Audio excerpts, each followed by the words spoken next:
এরা একই বাহিনী যারা তোমাদের সাথে জাহান্নামে অবতরণ করবে। তাদের জন্য কোনো অভিনন্দন নেই, নিশ্চয় তারা আগুনে জ্বলবে। তখন অনুসারীরা বলবে, বরং তোমরাও, তোমাদের জন্যও কোনো অভিনন্দন নেই। তোমরাই তো ইহা আমাদের জন্য ইতিপূর্বে ব্যবস্থা করেছ।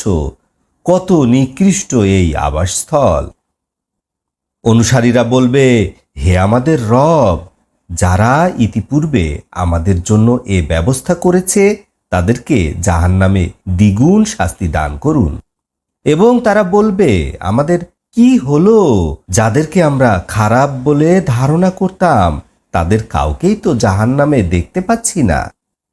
আমরা তাদেরকে ঠাট্টা বিদ্রূপের পাত্র মনে করতাম না, তাদের বিষয় আমরা চোখে ভুল দেখছি।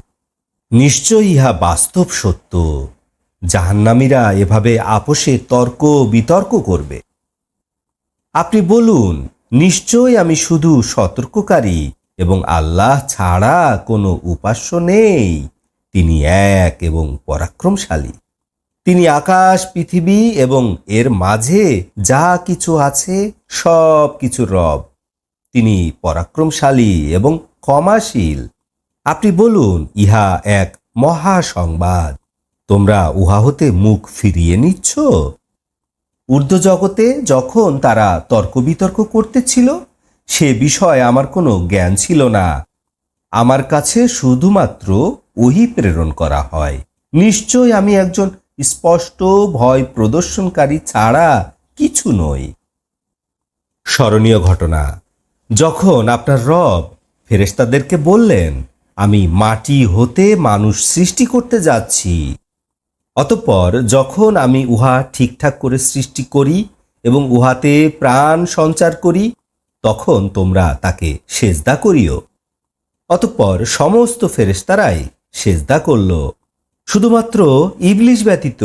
সে অহংকার করল, সে ছিল কাফিরদের অন্তর্ভুক্ত। আল্লাহ তাআলা বললেন, হে ইবলিস, যাকে আমি নিজ হাতে সৃষ্টি করেছি তাকে সেজদা করতে তোমাকে কোন জিনিসে বাধা দিল? তুমি কি অহংকার করছো? অথবা তুমি কি উচ্চ মর্যাদা সম্পন্ন? ইবলিস বলল, আমি তার চেয়ে ভালো। আপনি আমাকে আগুন দ্বারা সৃষ্টি করেছেন এবং তাকে আপনি মাটি দ্বারা সৃষ্টি করেছেন। আল্লাহ তাআলা বললেন, তুমি এখান থেকে বের হও। নিশ্চয় তুমি বিতাড়িত এবং নিশ্চয় তোমার উপরে কিয়ামত পর্যন্ত আমার অভিশাপ। ইবলিস বলল, হে আমার রব, আপনি আমাকে পুনরুত্থান দিবস পর্যন্ত অবকাশ দিন। আল্লাহ তাআলা বললেন, তুমি অবকাশ প্রাপ্ত হলে নির্ধারিত সময়ের দিন পর্যন্ত। ইবলিস বলল, আপনার ক্ষমতার কসম, তাদের সবাইকে আমি বিপদগামী করব, তাদের মধ্য হতে আপনার মোকলেস বান্দা ব্যতীত।